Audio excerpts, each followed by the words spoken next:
The Bengals are trying to do something on Sunday that they've never done, beat Lamar Jackson. Hi again, everyone. I'm James Rapine with AllBengals.com and Cincinnati Bengals Talk here at Paul Brown Stadium, where the Bengals 4-2 playing the Ravens at 5-1 with first place in the AFC on the line this Sunday in Baltimore. And it's going to be much, much easier said than done containing someone like Lamar Jackson, an NFL MVP, someone who throws it a mile and can run as fast as anyone on the field at a moment's notice. Here are Jessie Bates, Trey Hendrickson, Anarumo on potentially stopping or at least slowing down Lamar Jackson. He's a great player. I don't care how you slice it. He's a great quarterback. He can throw the ball as well as anybody. And when he's got the ball in his hand as a runner, he's the most dynamic runner. So he's a very unique player that I don't think the NFL has seen. So Michael Vick, obviously another great player. I mean, this guy's great. There's multiple throws where he's just sitting in the pocket, and you think that he can't extend the play, but he actually does, and then actually throws the ball down the field.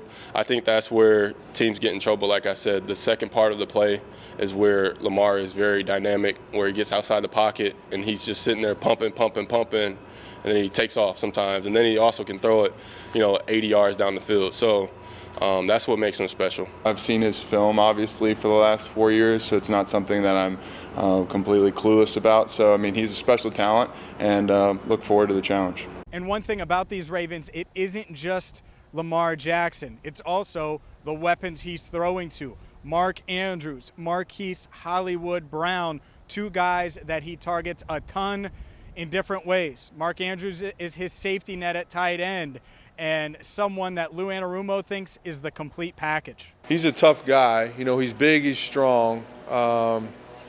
He knows, he runs routes like a wideout. And he's a good blocker. He's very savvy in getting off his releases and how he uses his hands. So to me, he's the full package of a tight end. And I think that, just saying, hey, we know where the ball's going because the numbers say that, and you're going to pay extra attention to him, that doesn't do it justice. He's savvy in how he runs it. He knows your leverage. He works away from it. So there's a bunch of things there that we got to work through. But he is along with all the other stuff, he's a major challenge. And Hollywood Brown's a speedster, and he's really going to stress and challenge this secondary, whether it's Chidobe Awuzie, Jessie Bates, obviously Mike Hilton in the slot, Eli Apple on the other side. And so the defense is going to have to stick to its keys and make sure it's doing everything it can as Lamar scrambles there, in the backfield, behind the line of scrimmage, avoiding pressure.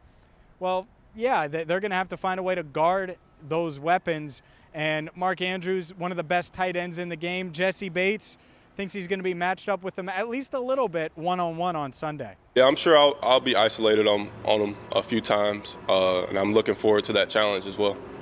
You just got to be prepared to when you have 89 or 5 on your side. I think that's when they get the ball a lot, is when they're both on the same side.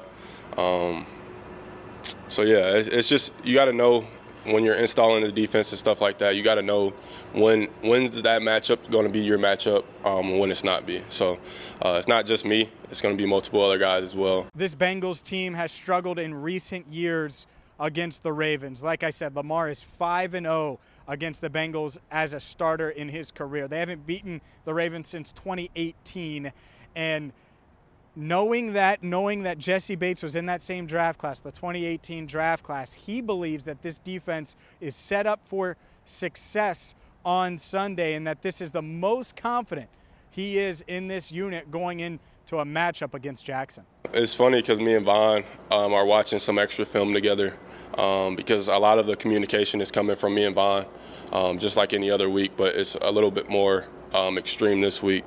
But yeah, just watching film and watching last year's game, me and Vaughn are like, why are we reacting like that? Like, why are we doing those things? So, we have a better feel for it, not just the coverages that we're running, just the offense itself, of what they're trying to do and how they're trying to hit us. Tyler Boyd knows about beating the Ravens. He helped beat the Ravens in 2017, that walk-off winner, Andy Dalton to Boyd, where the Andy Dalton Foundation got a ton of love from Buffalo as the Bills made the playoffs. And it's been a while, though. As I mentioned, here's Boyd on the matchup and what the Bengals need to do offensively and defensively to escape Baltimore with a win. Well, first off, we just got to minimize Lamar. Like I said, we got to minimize his scramble abilities and him throwing downfield because they've done a ton of that. You know, we got to make sure the pocket stays condensed.